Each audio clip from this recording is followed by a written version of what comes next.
기도하면 응답을 받게 돼 있어요. 그래서 우리가 기도하러 올라온 거라고. 근데 어떤 사람은 기도는 하는데 응답 받을 걸 잘 안 믿는 분들이 계세요. 제 아내는 저보다 키가 좀 작아요.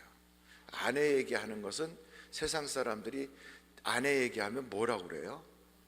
파출부라고 그러나 팔부출이라고 그러나 하여간 이 아내 얘기를 하려고 탁 하는데 제가 가장 잘하는 사람이라 얘기하려고 그래요. 제 아내는 키가 요만큼 와요. 요만큼. 그래서 제가 키가 몇 센치냐고 그러니까 한 번도 알려준 적이 없어. 150에서 170 사이라고 그러더라고. 그러니까 그 사이에 하여간 키가 이만큼 되는 여자인데 제 아내가 목회를 따로 하잖아요. 근데 제 아내 교회를 출석하는 성도는 아닌데 같이 성경 공부하고 있는 집사님, 여집사님이 한 분 계세요. 근데 몇 분들이 같이 공부하는데 그 중에 여집사님이 그 이름이 호정이라고 하는 집사님인데 이 집사님이 이제 성경 공부 다 끝나니까 제 아내한테 목사님 기도하면 응답 받지요? 그렇게 물어본 거예요. 그래 제 아내가 물론 있죠. 기도하면 다 응답 받지요. 그럼 저 기도해 주세요. 아이를 가져서 아시다시피 배가 이렇게 나왔는데 저는 첫째가 아들이니까 둘째는 꼭 딸 낳고 싶거든요. 그러니까 딸 낳게 좀 기도해 주세요. 그래서 손을 이렇게 배에다 대고 하나님 아버지 호정 집사가 꼭 딸을 낳고 싶어하니 하나님 딸 낳게 해주세요 하고 기도를 했어요. 기도가 다 끝나고 났더니 그 집사가 근데 목사님 병원에서 검사했는데 아들이라고 그러더라고요. 그래도 목사님이 기도하셨으니까 딸 낳겠지요? 이렇게 얘기하는 거예요. 여러분 어떻게 될까? 그 딸 낳을까? 아들 낳을까요? 딸 낳아요? 콩 심은 데 콩 나고 팥 심은 데 팥 나는데 그건 또 달라져요? 그런데 제 아내가 좀 약간 어리버리했나 봐요. 그럼 기도한 대로 응답받죠 이러고 왔어요. 그리고 오다가 가만히 생각하니까 내가 지금 무슨 짓 했나 깜짝 그제서 놀란 거예요. 그러고 나서는 집에 와서 저한테 그 얘기를 하는 거예요. 여보 내가 그 당신 아는 대로 그 호정 집사가 그 아마 이렇게 해서 이래서 딸 낳게 해달라고 기도를 했는데 내가 기도해 주고서는 하나님이 주시는 대로 받으세요 이러면 될 거를 아이고 기도했으니 딸 낳지 이러고 왔어요. 뭐 어떡하지? 그래서 내가 당신 이제 사기꾼 된 거지 뭐 그랬어요. 그랬더니 그때부터 막 기도하는 거예요. 여러분 기도를 받은 사람은 편안하고 기도해 준 사람은 해준 사람은 그때부터 막 애가 타는 거지. 그래갖고 막 얼마나 기도를 하는지. 그래서 아이 출산일이 다가올수록 기도는 더 세지고 꼭 수능시험 앞에다 두고서 공부하는 애들처럼 막 얼마나 긴장하고 기도를 하는지. 그리고 드디어 출산일이 됐어요. 갔어요. 갔으면 전화라도 하고 뭐 어떻게 됐든지 아들을 낳는지 딸을 낳는지 뭐 얘기를 해야 될 거 아니에요. 근데 저녁 때가 돼도 연락이 없어요. 그래서 저는 속으로 상고가 심한가 보다 그랬어요. 근데 그것도 아닌가 봐. 근데 저녁 때 왔어요. 오더니 내가 이렇게 앉아서 이제 가만히 소파에 앉아서 하나님 우리 마누라 망신당하지 않게 해주세요 이러고 있는데 제가 앉아있는 데다 글쎄 핸드백을 팍 집어 던져요. 아니 여자가 글쎄 핸드백을 고스란히 놓고 그리고 남편이 있는데 해놓고 가야 될 건데 핸드백을 팍 집어 던지면서 가서 부엌에 가서 물을 벌컥벌컥 들이키는 거예요. 그래서 내가 틀렸구나 그러고선 물어보는 게 아니잖아요 그럴 때는. 그래서 아무 소리 안 하고 옆으로 고개를 이렇게 돌리고 있었더니 딸이야 그러는 거 있죠. 그래서 내가 아들이었다며 그랬더니 그 녀석이 사진 찍을 때 이러고 있었나 보지 뭐. 이러고 있다가 사진 찍을 때만 이러고 있다가 달랐어요. 그래가지고 그 여자가 그저 호정 집사가 딸을 낳고 나니까 너무 감사해가지고 그래가지고서 너무 감사하다고 제 아내가 추석하는 교회도 추석하는 그 집사도 아닌데 자기가 뭐 CF 모델로 해가지고선 그 마루 선전하는 것도 하고 무슨 그 다음에 뭐 그 저기 무슨 은행 조그만 거 뭐 동네 무슨 뭐 그런 은행도 뭔가 하는 그런 것도 선전하고 그랬거든요. 근데 이제 그 마루 깔아주는 사람한테 부탁해갖고 제 아내가 목회하는 예배당 바닥 마루를 싹 갈아줬어요. 할렐루야. 그 자매는 성이 유씨더라고. 근데 남편이 이제 그 재룡인가 하는 사람이에요.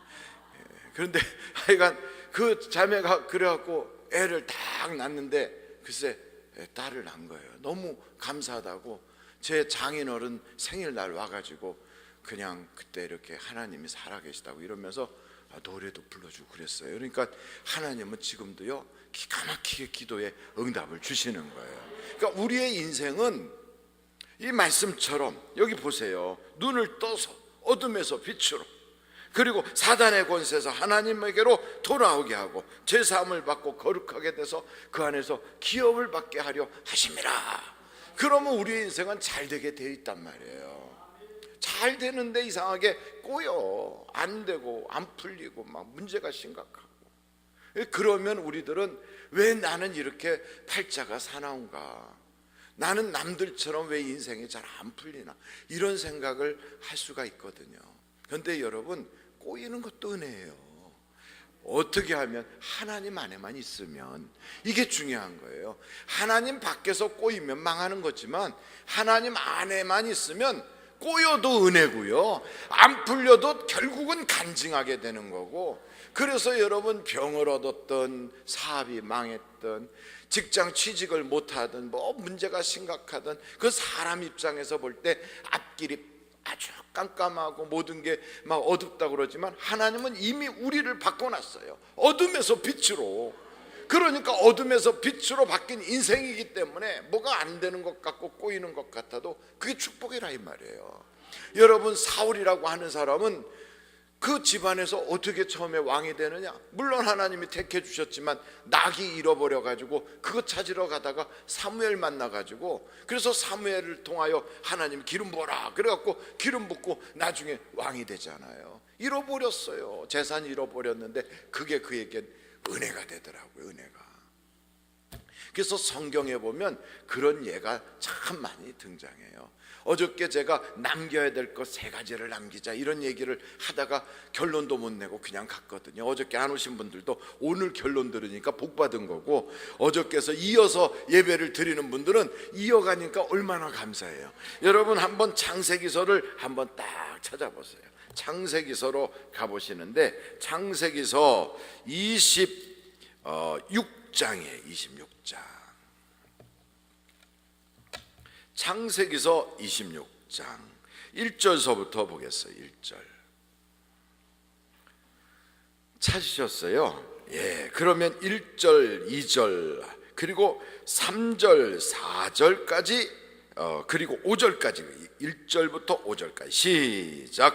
아브라함 때에 첫 흉년이 들었더니 그 땅에 또 흉년이 들매 이삭이 그랄로 가서 블레셋 왕 아비멜렉에게 이르렀더니 여호와께서 이삭에게 나타나 이르시되 애굽에 내려가지 말고 내가 네게 지시하는 땅에 거주하라.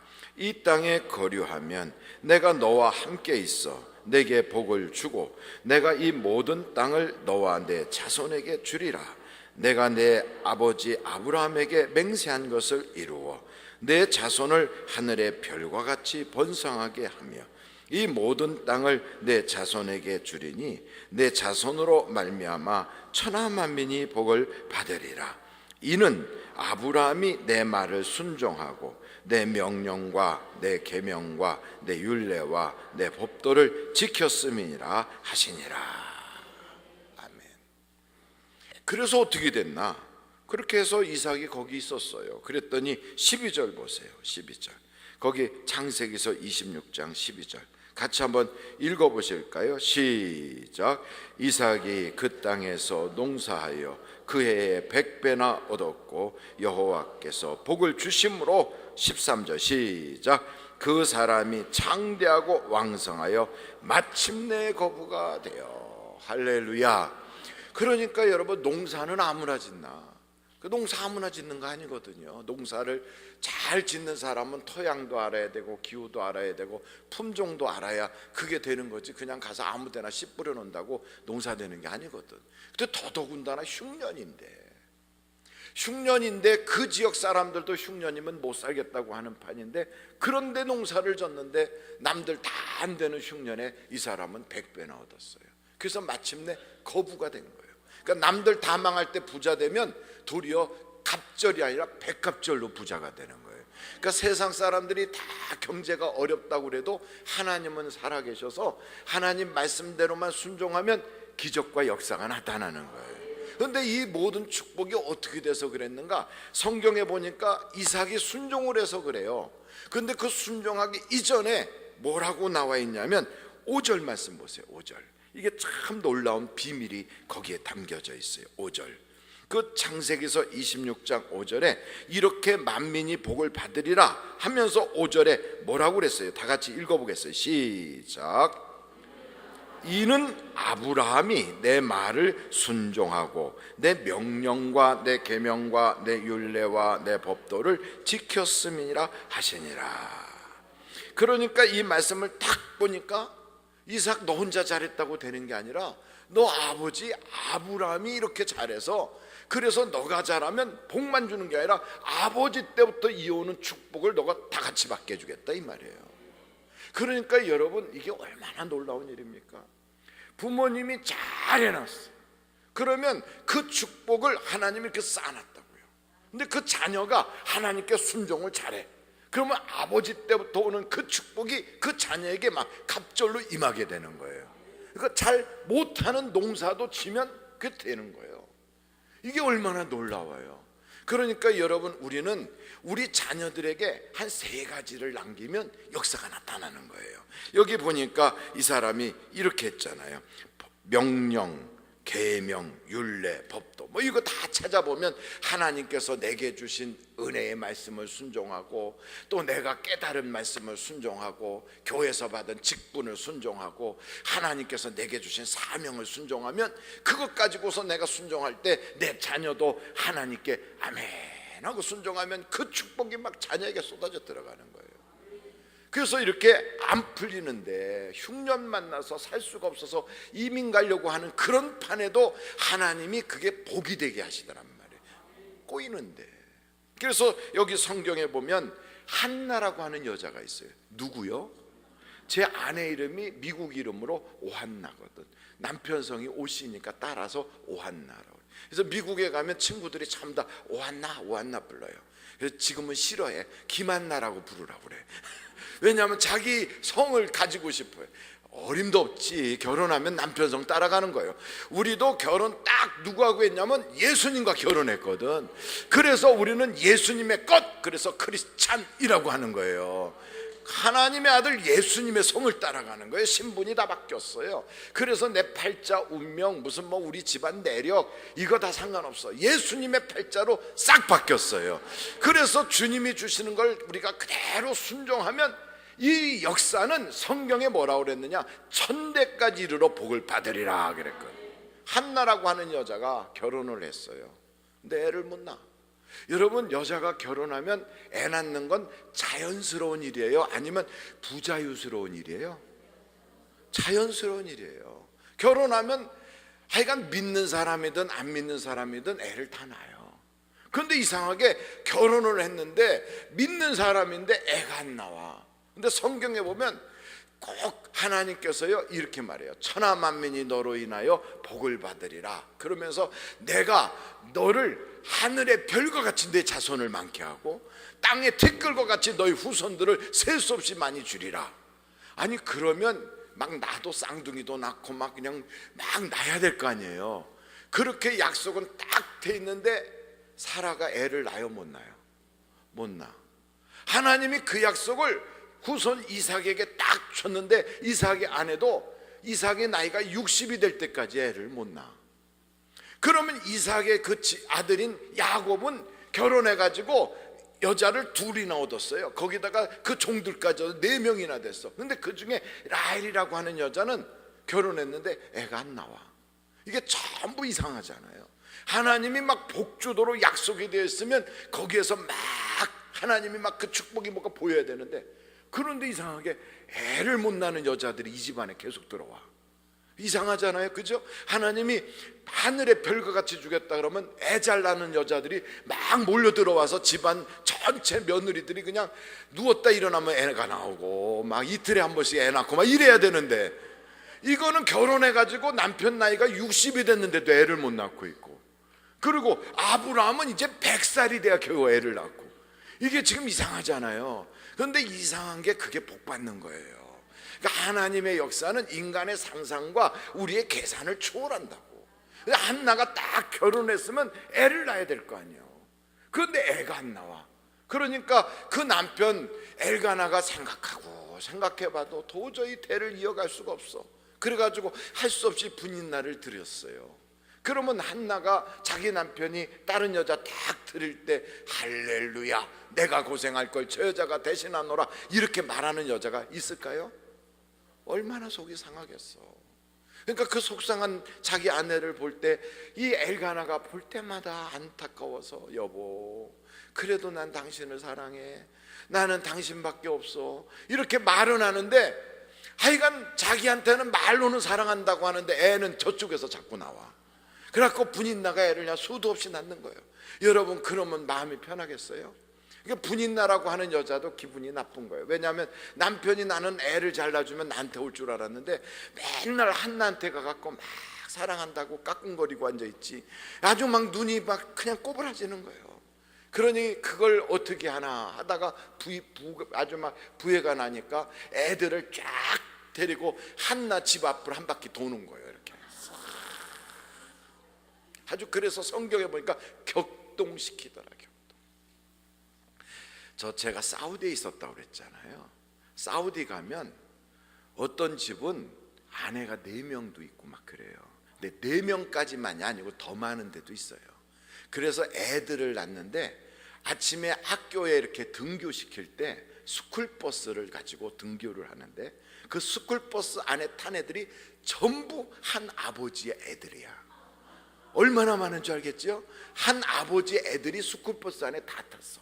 그러니까 엄마들은 다 달라요. 그런데 그 안에 같은 엄마의 애들끼리만 얘기하지 다른 엄마의 애들은 쳐다도 안 봐. 참 기가 막히죠. 애들끼리도 벌써 엄마가 너 쟤네들하고 새기지 마라, 얼굴도 말도 걸지 말라, 이렇게 했는지 안 했는지 모르겠는데 하여간 차에 타면 같은 엄마 애들끼리만 똘똘똘 뭉치고 다 그래. 그런데 엄마가 애가 하나밖에 없다. 얘는 그 버스 안에서 왕따야. 창밖만 쳐다보고 가. 이렇게 아무도 얘기를 걸어주는 사람이 없어. 그러니까 그 아픔이 얼마나 크겠어요. 그렇게 스쿨버스 하나에다 통째로 태우고 다니는 그런 그 엄마들이 다 다르고 아버지는 하나인데도 그 갈등이 있는데 이 한나의 마음에는 애가 하나도 없어. 얼마나 망신이고 얼마나 여자가 가슴이 아프겠어요. 그래서 아무리 남편이 와서 별소리 다 해도요, 그게 위로가 안 돼. 여러분, 이렇게 인생이 답답하고 위로가 안 되고 그렇게 힘들 때는요, 하나님이 버린 게 아니에요. 하나님은 사랑하시기 때문에 우리를 가까이 부르시는 거예요. 기도하라고 부르시는 거예요. 기도하라고. 하나님이 다 기도하라고 부를 때 그 타이밍을 놓치지 않고 한나는 감정을 쫓아가지 않고 기도를 했단 말이에요. 여러분, 기도를 하는데 하나님께 부르짖어 기도할 때 그 마음속에 말도 목소리도 못 내고 옆에 보니까 엘리가 앉아있는데 하나님 나는 애를 못 낳아요, 이런 얘기도 못하고 그냥 속으로만 자기의 이 속에 있는 것을 막 하나님께 토설하는데 목소리를 내지 못하는 거예요. 말을 못하는 거예요. 왜냐하면 자기의 소리가 누구한테 들리면 부끄러워서. 여러분, 기도하면서도 혹시 내 기도 누가 들을까 봐 부끄러운 적 있어요? 그렇지만 하나님하고는 심정이 통하는 거예요. 막 기도하는데 옆에서 엘리가 쳐다보니까 참 미친 여자 같은 거예요. 여러분, 성령께서 우리에게 역사할 때 내가 경험하지 않은 거라고 해서 저 미쳤나 보다 그렇게 생각하면 안 돼요. 성령의 은사는 사람의 상상을 초월하는 기가 막힌 일들이 많은 거예요. 예수의 이름으로 나타나는 역사를 귀신 들렸다 이러면 그러면 안 돼요. 성경에 보니까 예수님이 귀신 들린 자를 쫓아내니까 아이고 귀신 들려서 귀신 쫓아냈다 이러니까 예수님이 그러잖아요. 내가 만약 하나님의 능력을 힘입고 성령을 힘입어서 이런 일이 있다면 그러면 하나님의 나라가 임한 것이 아니냐, 어찌하여 너희는 귀신 들렸다고 하느냐 이러면서 인자의 말을 거역한 거는 용서를 받아도 성령을 거역하면 용서가 없다 그러잖아요. 우리가 때로는 착각해가지고 약간 교만해가지고 성령의 은사가 뭐 상상을 초월하게 많아요. 그런데 그 많은 은사를 성경에 다 기록할 수가 없는 거예요. 그래서 요한복음에 보면요, 하나님의 아들 예수님이 이 땅에 와서 하신 일을 기록하자면 이 땅도 부족해, 하늘도 부족해. 너무너무 많은 일을 하셨어요. 그런데 그 중에서 이렇게 기록해 놓은 것은 이걸 통하여 영생을 얻게 하려 하심이라. 그래서 이만큼 기록해 놓은 거예요. 그러니까 성경의 그 내용만을 고집하지 말라고요. 하나님의 능력과 역사는 무궁무진한 거예요. 무궁무진. 이걸 알아야 돼요. 근데 이걸 무궁무진하다고 하니까 이걸 또 살짝 이용해 갖고 이단들이요 자꾸만 우리를 유혹하려고 그래. 근데 근본은 어디에 있느냐? 말씀에 근거를 둬야 된다 이거예요. 근거는 어찌됐든 예수의 이름으로 막 나타나는 기적이 있잖아요. 그런데 한나도 하나님과 심정을 막 통하다 보니까 오해를 받은 거예요. 엘리가 오해해 갖고 그렇게 하니까 나를 악한 여자로 보지 마소서, 나는 술을 취한 것이 아니라 하나님과 심정이 통한 것뿐입니다. 그래요. 심정이 통했대. 그러니까 얼마나 미안해. 엘리가 기도를 평생 했다는 성경에 말이 없어요. 엘리는 주로 뭘 하냐면 의자에 앉아만 있는 사람이에요. 여러분, 교회 가서 의자에 앉아만 있는 사람, 은혜 받으러 기도원에 가서 기도는 하지 않고 의자에 앉아만 있다가 오는 사람, 의자에 앉아 있는 사람이 뭐냐? 그게 엘리예요. 엘리. 의자에만 앉아 있어요. 죽을 때도 의자에 앉아 있다가 꼬꾸라져서 죽었어. 의자에 앉아만 있어. 그러니 평생 영적인 눈이, 안목이 열려있기를 했나? 그러니까 미안하니까, 민망하니까 하나님께서 너에게 아이를 주시기를 원하노라 그랬어요. 우리가 생각할 때 그런 소리를 딱 하면 에휴, 영역도 없는 주의 종이 뭘 쳤던 소리를 하나 이렇게 할 텐데, 한나는 안 그랬어. 그 얘기를 딱 듣고 아멘, 그리고 수색을 싹 가시고 가서 하나님이 주실 은혜를 사모했다 이 말이에요. 그래서 여러분, 한나가 남긴 첫 번째 놀라운 은혜가 있다면 기도의 통장을 남겼어요. 한번 절달해 보세요. 기도의 통장을 남기자. 한나는요, 그가 늘 기도하는 사람으로, 그래서 기도가 쌓인 거예요. 쌓인 거예요. 여러분, 기도가 쌓이고 쌓이고 쌓이면 하나님의 역사가 나타나는 거예요. 나타나요. 기도의 통장이 막 쌓이면요, 하나님께서 그 잔고가 풍성한 사람은 마음만 먹어도 역사가 나타나요. 제 아내가 네팔인가 어디서 선교를 하고 한국으로 돌아오는데 비행기를 이렇게 트랜짓 한다고 하는 거예요. 그래갖고 거기서 환승하기 위해서 가는데 비행기 그 공항에서 쭉 걸어가는데 딱 보니까 스와로브스키라고 하는 요만한 반짝거리는 거 파는 그 앞을 쓱 지나가게 됐어요. 제 아내가 그걸 딱 보는 순간 참 이쁜 게 거기 있었던 거예요. 누가 사람이 주변에 있지도 않았어요. 혼자서 이렇게 쳐다봤어요. 아, 이쁘네. 그리고선 왔어요. 그 비행기 타고 이제 한국에 왔어요. 그 주에 예배를 딱 드리고 났더니 주일학교 교사가 요만하게 선물을 싸들고 와가지고, 목사님, 제가 목사님께 꼭 드리고 싶은 게 있어서. 뭔데? 제가요, 목사님, 저 목사님 저기 선교 간 사이에 저는 저기 갔다 왔잖아요. 그런데 이거 목사님께 드리고 싶어서. 뭐였을까요? 제 아내가 이걸 이렇게 풀러봤어요. 그랬더니 거기에 참 이쁘네 했던 게 거기 그대로 있는 거예요. 이쁘네. 근데 그걸 딱 보는 순간 제 아내가 눈물을 막 쏟았어. 근데 그 교사가 보고, 아이고 왜 목사님 이렇게 우세요? 그랬더니 하나님이 그때 거기 계셨네. 나는 몰랐는데. 여러분, 기도하는 사람에게는 하나님이 함께 하시는 거예요. 그렇게 그냥 마음만 먹었어. 누가 뭐라고 얘기한 것도 아니고 누구가 그걸 본 것도 아니에요. 아우 이쁘네 만 했어요. 그러고 왔어. 근데 하나님이 그걸 딱 보고 사랑하는 내 아이에게, 내 딸에게 주고 싶은 거예요. 이쁘다고 한 걸 보고. 그러니까 그거를 누군가에게 주게 하려고 마음을 감동시켜서 그 사가지고 갖고 그 주에 바로 딱 갖다 주는 거예요. 그 주일날 딱 그걸 딱 받아보는 순간 얼마나 막 온몸에 소름이 끼쳐. 하나님이 거기에 계셨구나 막 쫙. 여러분, 우리 하나님은 주고 싶어하는 하나님이에요. 막 내게 채워주고 싶어 하나님. 내가 이상하게 아프고 답답하고 막히고 막 이럴 때 있죠. 그때 우리 하나님은 아니야 너 지금 고생하는 게 아니야, 너 문제 있는 게 아니야. 그게 기도로 쌓아놓으라는 거예요. 기도로 쌓아놓으면 하나님께서 역사가 나타나게 한다는 거예요.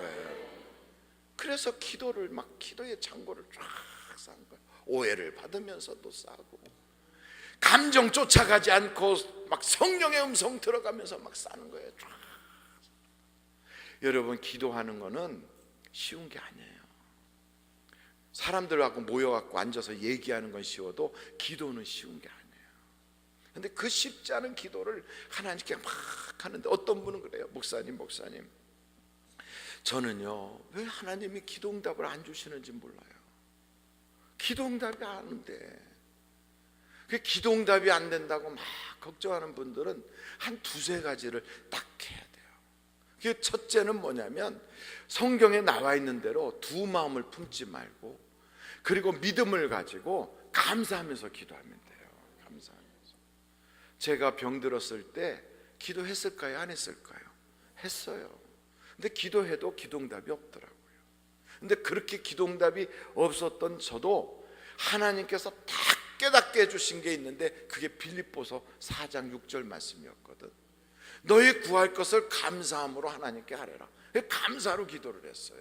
근데 우리 대부분의 기도를 가만히 보면 기도가요 염려로 기도해요. 걱정으로 기도해요. 그래서 기도할 때 보면 이거 안 되면 어떻게 하나, 내 병 고쳐지지 않으면 어떻게 하나, 내 사업 이거 문제 해결 안 되면 어떻게 하나, 그래갖고 완전히 염려를 꽉 쌓고 염려를 막 풀어놓는 거예요, 하나님 앞에. 근데 성경에는 뭐라 그랬냐? 기도 제목은 염려가 아니다 이거예요. 그걸 감사로 풀으라 이 말. 감사로. 아우 목사님, 그걸 어떻게 감사해요? 그래도 범사에 감사라고 하셨는데 왜 말씀대로 안 하고 딴짓을 하냐고. 그래도 그것을 감사로 딱 바꿔서 생각해 보면 그게 감사거리가 된다니까.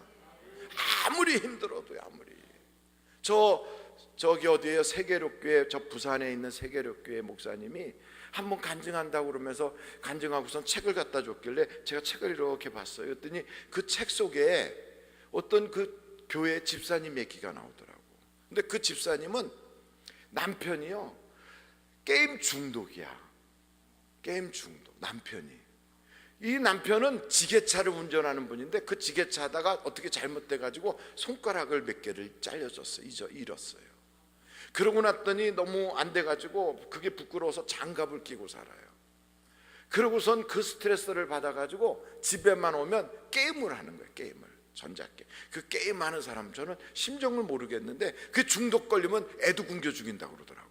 근데 이 남자는 어느 정도로 중독이 돼 있냐면 화장실을 안 가고 한대요. 그럼 뭐 하냐고? 그 앉아서 이거 하면서 싸고 있어. 근데 한 번에 싸는 게 아니라 조금씩 나눠서 싸가지고 말리면서 한대. 여러분, 이게 사람이에요, 사람? 기가 막힌 거예요. 중독도 보통 중독이 아니에요. 그러다가 어쩌다가 지게차 그거 해야 된다고 막 나오라고 그러면 그래도 굶어 죽지 않으려고 나가긴 한대요. 나갔다 올 때 돈 들고 온 적이 없대. 다 술 마시고 그러고선 들어오는데 그 아내가 자기 남편 전화기를 이렇게 한번 열어봤더니 남 모르는 여자들 이름이 쭉 나오더래. 전화번호하고 남 모르는 여자 이름이. 그리고 집에 와서는 앉으면 게임만 하는 거예요. 여러분, 이런 사람을 보면서 감사가 나오겠어요? 나올 수가 없어. 하나님, 내 팔자가 어떻게 이런 남자를 만났어요? 이래야 되겠지. 그런데 이 여자가요, 내 남편을 주처럼 섬겨라. 뭐라고요? 예수님 섬기듯이 섬겨라. 그러면서 마음속에 성경의 말씀이 확 들어오고, 주일날 교회 가서 예배 드릴 때 보니까 목사님이 막 예수님처럼 섬기라고. 예수님처럼 어떻게 섬겨요? 마음속에 감사부터 하라고. 그래서 하나님, 죽지 않고 살아서 집에 들어온 거 감사합니다 그러면서 감사하는 마음 가지고서 남편을 섬기려고 그 게임하고 있는 남편 밑에서 대야가지고 발도 씻어주고 그랬대요. 오줌 마렵다 그러면 깡통, 그 오줌통 들고 가서 대주고. 그리고 앉아서 게임 잘하라고 옆에서 밥 해가지고 밥 입에다 떠넘겨주면서 얼마나 기가 막혀. 그랬더니 남편이 뭐라 하냐면, 야, 네가 그런다고 내가 교회 갈 줄 아냐? 이러더래요. 아무리 해줘도 막 완악해가지고. 그래갖고 막 게임하는데 어깨 아프겠지. 그리고 어깨도 주물러주고. 야, 이게 사람이 이상하잖아요. 그래도 감사했대. 하나님, 죽지 않고 살아있어서 내가 과부 소리 안 듣게 해줘. 감사합니다. 이러면서 생각할 수가 없는 감사를 만든 거예요. 막 한 거예요. 그러다가 남편한테 그랬대. 여보, 내가 당신 뭐 해주길 원해? 그랬더니 그 남편이 이러더래요. 내가 졸리니까 나 자는 동안에 이 게임 해가지고 점수를 좀 올려놔줘. 그러더래요. 하여간 미치면 보통 미치는 게 아니에요. 그 얘기를 듣고서 이 여자가 알았어요, 여보. 왜냐하면 예수님처럼 섬기려니까. 그래서 그걸 했대요. 여러분, 이게요, 상상이나 되는 얘기예요. 남편 잘하고 밤새도록 여자가 게임해주고 있는 거예요. 우리가 옆에서 보면 미쳤지. 근데 그거 하면서 하나님, 내 남편 제정신 차리게 해주세요. 그래갖고 막 밤새도록 해서 아침에 눈 떠보더니 좋아, 많이 올려줬네 이러더래요. 그래서 남편한테 그랬대. 여보, 내가 당신한테 뭐 해줄까? 당신 이거 게임 실력 좀 많이 키워가지고 내가 힘들 때마다 해놔 이러더래요. 그래서 열심히 배웠대요. 열심히. 그러다가 어느 날 교회에서 새벽 집회가 이렇게 40일인가 하는 새벽 집회가 있다고 그래서, 여보, 내가 당신한테 부탁할 게 있는데, 그랬더니 교회 가자고? 벌써 알고 그러더래요. 그게 아니고 내가 부탁하는 거 딱 한 번만 들어주면 내가 당신 게임 잘하라고 컴퓨터 하나 사줄게. 그랬더니 그러더니 그래 뭐 새벽에 한번 가자. 그럼 내가 컴퓨터 사줄게. 그랬더니 그건 뭐 못할 거 없지. 그러고 따라 나왔대요.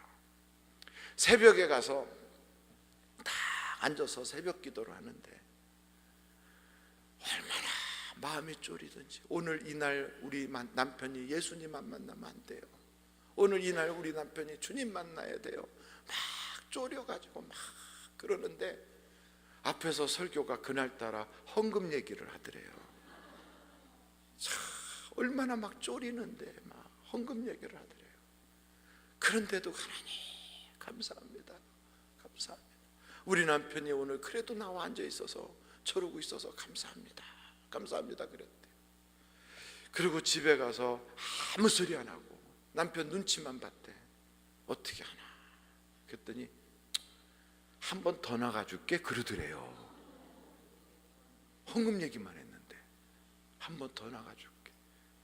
그리고선 나왔는데 그 다음 날도 또 나가고 그 다음 날도 또 나가고. 그러는데 얼마나 그 남편 보는 게 감사한지. 그래서 어느 날은요 남편이 울더래. 그래서 일부러 떨어졌대. 이렇게 남편이 자기 의식할까 봐 울더래요. 그러더니 며칠 지나니까 그 장갑을 벗더래요. 그러더니 40일쯤 되니까 술을 끊더래요. 그리고 게임을 안 하더래요. 할렐루야. 여러분, 감사하고 기도하니까요 하나님이 변화시켜 주는 거예요. 그러니까 이 여자가 얼마나 감사해요. 그래 말도 안 했는데 남편이 교회 가자고 왜 안 해? 그러더래요. 그래서 남편이 아내를 따라서 교회를 나온 거예요. 정식으로 이제 주일날 게임도 안 하고 술도 안 먹고 장갑도 벗고. 그러더니만 이 아내가 그 동네에 전도하는 사람들하고 어울려서 토요일마다 가고 노인정 가고 이렇게 전도하는데, 여보 나도 거기 가면 안 돼? 이러더래요. 그래갖고 따라 나서기 시작해가지고 그러더니 그분이 글쎄 200명을 전도했대. 200명. 여러분, 기적은 이렇게 나오는 거예요. 이렇게 200명을 전도했대요.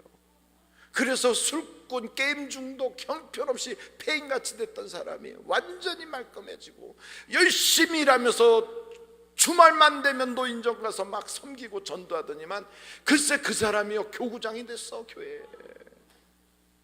여러분, 사람을 바꾸는 것은요 지적하고 적대하는 게 아니에요. 하나님의 역사는 말씀대로 할 때 기적이 나오는 말씀입니다. 기도가 쌓이니까 마침내 하나님이 변화시켜 주는 거예요. 기도의 장구를 여러분 남겨줄 수 있기를 간절히 바라요. 기도의 장구. 그래서 여러분, 이렇게 한나라고 하는 여자가 기도한 그 기도가 꽉 쌓이니까 자기 아들을 엘리 집안에다 맡겼잖아요. 그런데도 그 집안이 얼마나 분위기가 안 좋아, 신앙의 도움이 하나도 안 되는 집안인데도 거기서도 하나님이 지켜주는 거예요. 거기서 원종수라고 하는 사람의 이야기를 여러분 아시잖아요. 그 원종수는 서울대 의과대 다니는 그런 사람이었어요. 어머니가 그를 위해서 늘 기도하고 새벽 기도 갔다 오면 아들 머리에다 이렇게 손 얹고 안숙기도 하고 그랬던 아들이요. 근데 이 아이가 서울대에 가갖고선 공부를 하는데 의과 공부가 너무너무 힘든 거예요. 그래서 너무 힘들어가지고 이제 도저히 공부하기가 힘들어서 죽어버리려고. 그래서 병원 옥상으로 올라갔대요. 옥상에서 뛰어내려 죽으려고. 그래서 거기서 옥상에서 가는데 갑자기 뒤에서 종수야 그러더래요. 깜짝 놀라서 딱 쳐다보니까 아무도 없어. 그래도 또 가는 거예요. 또 가서 떨어지려고. 종수야 그런데 그 소리가 자기 어머니 소리더래요. 그 순간 어머니가 딱 생각하니까 아버지 없이 자기들을 키워냈던 과부 엄마, 자기가 희망이었던 그 어머니에게 몹쓸 짓 하는 게 안 될 것 같아서 내려왔다는 거예요. 그 위기를 딱 넘어가고 나니까 그 다음에는 그런 자살의 영, 자기에게 찾아오는 어둠이 싹 없어지더라는 거예요. 여러분, 기도가 쌓이니까 하나님이 역사해 주시는 거예요. 그 기도의 창고가 꽉 차 있는 기도 통장을 물려줘야 돼요. 문제가 있을 때만 기도하는 게 아니에요. 문제가 있을 때만 기도하는 건 일구 기도. 여보세요, 벌통 있는데 뛰어가 주세요, 이런 거. 집에 열쇠가 잠겼는데 와서 열어주세요. 불 났는데 빨리 와서 꺼주세요. 이렇게 내게 인생에 문제만 있을 때만 하는 게 아니라 사시사철 기도하다 보면 기도의 창고가 막 쌓이는 거예요. 좋아도 기도하고 어려워도 기도하고 막 기도하다 보면 기도의 창고가 쌓여요. 여러분, 그러면 하나님께서 마음만 먹어도 역사를 해주시는 거예요.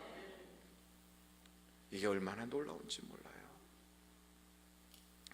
이 한나라고 하는 사람은요, 순종의 그 하나님과의 관계가 쌓여져 있었어요.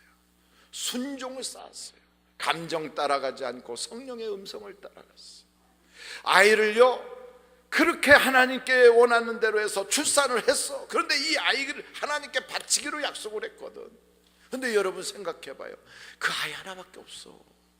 이 여자한테는 이 아이가요, 자기 평생의 보석보다 생명보다 귀한 거예요.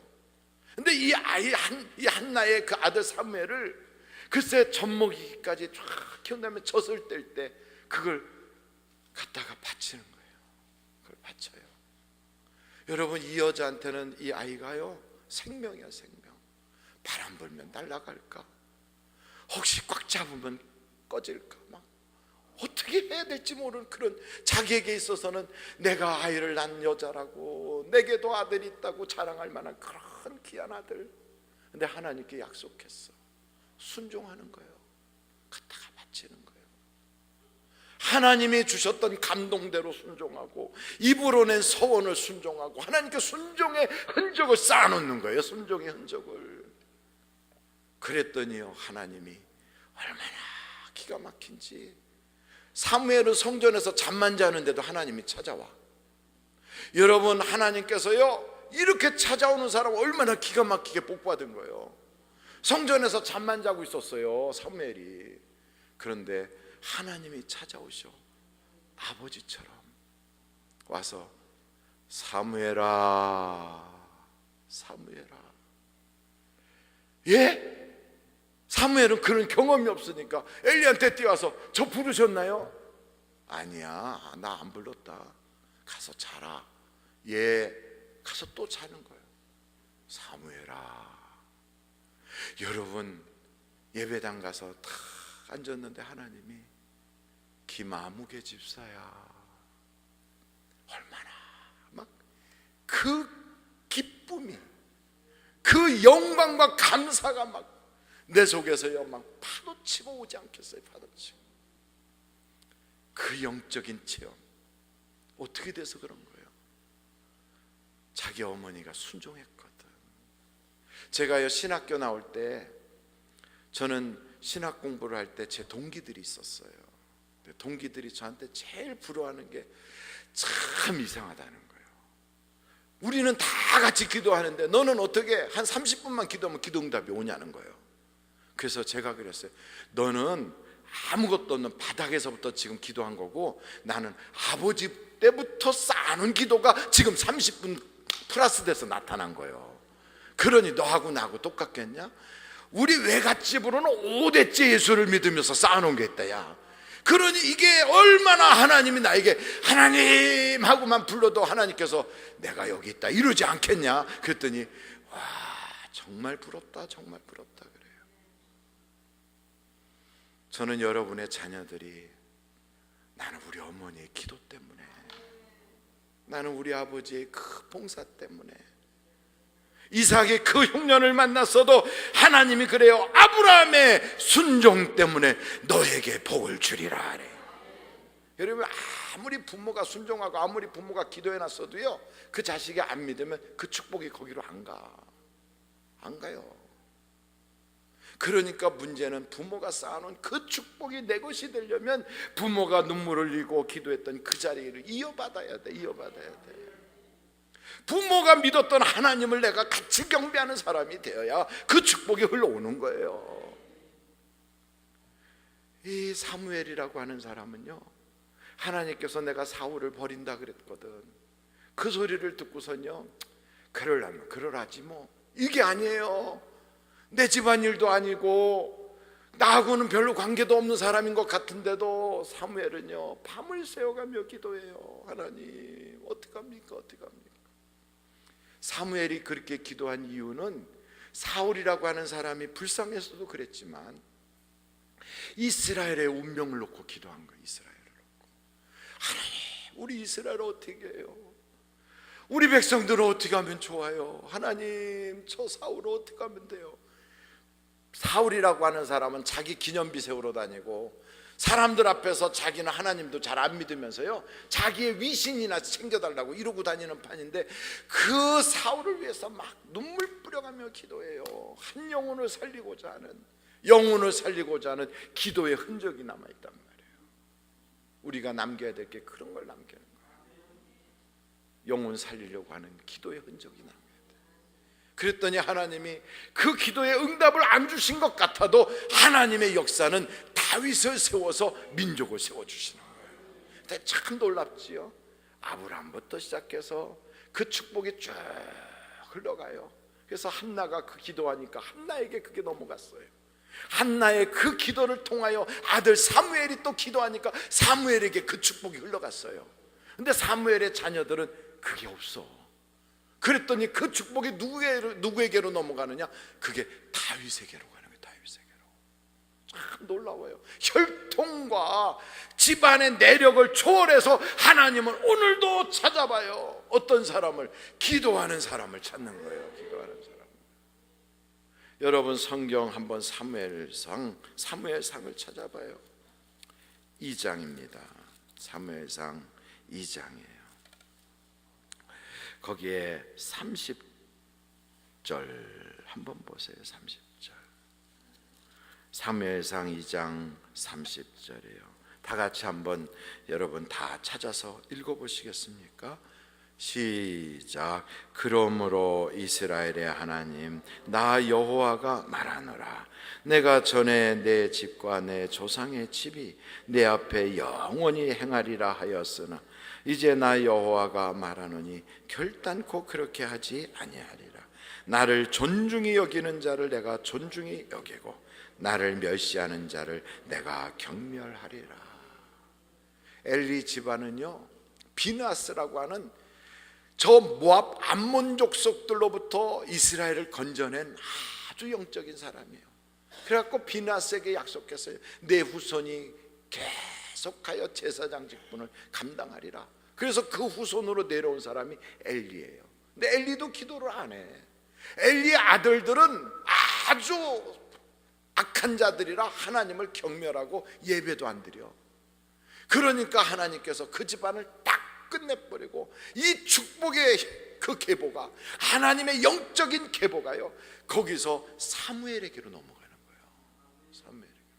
근데 사무엘을 통하여 사울에게 하나님 기름 부었잖아요. 사울이 성령의 예언의 은사를 하고 막 하나님이 굉장히 강하게 쓰시잖아요. 그런데 그렇게 써주시는 하나님 앞에 겸비하지 아니하고 교만하고, 그러니까 그 축복이 사울에게 있지 않고 하나님이 거기서 걷어서 하나님께 겸비하고 기도하는 다윗에게로 넘어가는 거예요. 다윗에게.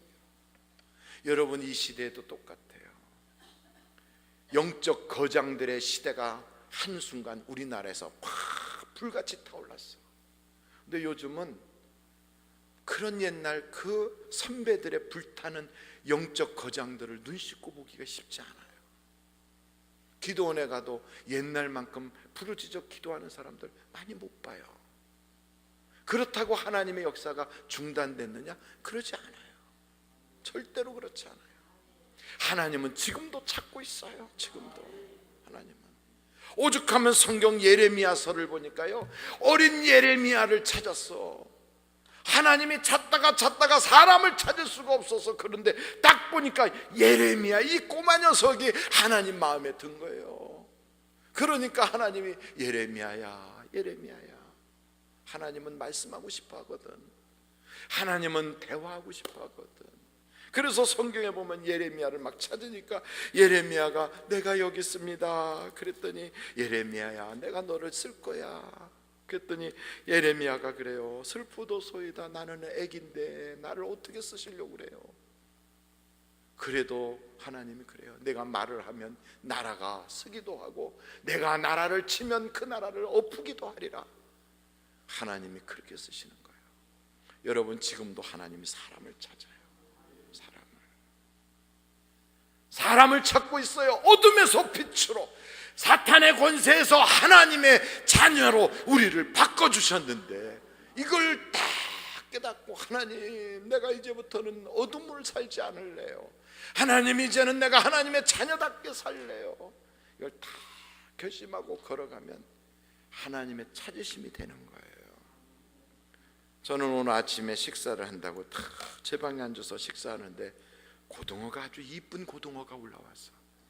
그래서 제가 고등어를 다 쳐다봤더니 고등어가 저한테 이야기하는 것 같아요.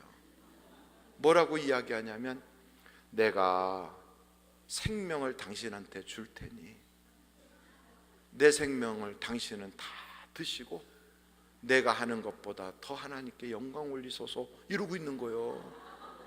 내가 사는 것보다 당신이 남아서 하나님께 영광 올리는 게 훨씬 나을 것 같아서 내 생명을 줍니다, 이래요, 고등어가.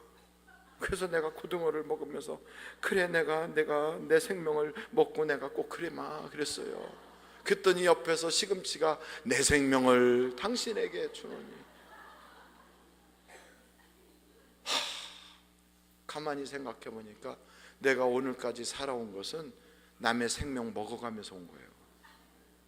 날마다 과일 생명 먹고, 채소 생명 먹고, 밥알 생명 먹고, 짐승들의 생명을 내가 먹고, 그러고서는 여기까지 왔어. 남의 생명을 먹어가면서 올 때 그들이 나에게 자기의 생명을 던져주면서 하나님이 이건 먹어라 해갖고 그 생명들의 그것을 내게 주시면서 나보고 어떻게 살라고 그러셨나. 하나님께 영광 올리라고, 하나님을 찬양하라고. 그래서 그것들이 기꺼이 희생하면서 내가 하는 것보다 당신 더 잘할 수 있으니까, 내가 사는 것보다 당신이 사는 것이 더 하나님께 영광이 될 거니까, 이러면서 나에게 생명을 줘서 여기까지 연장을 했어. 근데 알고 보니까 만약에 그때 그것을 먹기만 하고 내가 하나님의 왼수로 산다면 생명값을 못하는 거예요. 생명값을. 그래서 우리 주님은 우리를 구원해 주시고서요, 우리 보고 마음대로 살아라가 아니에요. 생명값을 하면서 살라. 선을 행하며 살라. 너를 위하여 내가 이 많은 생명을 줬으면 너는 다른 생명을 구원하는 자가 되라. 여러분, 그래서 저 하늘의 궁창의 빛같이 빛나게 하려고 하나님이 오늘도 우리의 생명을 연장시켜 줬다면 우리는 그 일을 마땅히 감당해야 돼요. 전에는 내가 안 풀리는 것 때문에 속상해서 울었어. 전에는 내가 다른 사람보다 좀 못한 것 때문에 가슴 아팠어. 전에는 내가 인생을 살아가는데 남들보다 잘 안 되는 것 때문에 힘들어했어. 근데 이제는 달라. 이제는 달라. 하나님이 주신 생명값만큼 못해서 가슴 아프고, 하나님이 나에게 주신 기회를 내가 다 온전히 살려드리지 못한 것 때문에 내 가슴이 찢어져. 어떻게 하면 하나님을 기쁘게 해드릴까? 어떻게 하면 우리 하나님이 날 보면서 그 이름 불러가며 잠잠히 좋아하실까? 하나님이 찾는 사람이 여기 있어요 하고 내가 그 하나님의 눈에 뜰 수 있을까? 그게 내 마음이 아파요. 남은 인생을 어떻게 살아야 정말 주님 앞에 섰을 때 부끄럽지 않을까? 돈 없어서가 아니요, 명예가 없어서가 아니요, 다른 거 없어요. 우리 인생은 언젠가는 떠나는데, 언젠간 주님 앞에 설 건데 무엇을 남기고 가실까? 사무엘은 그 어머니가 남긴 걸 유산을 잘 받았어. 그리고 그것을 신앙의 다윗에게 넘겨주고, 다윗은 또 그것을 또 넘기고, 오늘 우리도 마찬가지로 그 많은 희생의 대가를 지불한 선교사들과 많은 복음 전하는 자들로 우리가 이 기가 막힌 하나님의 복음을 받았어. 이제는 우리가요, 그 영혼의 놀라운 축복의 소식을 이어가게 해야 돼요. 달려갈 길을 마치고 마지막 주님 앞에 설 때 후회 없는 여러분들이 되시기를 주님의 이름으로 축원합니다.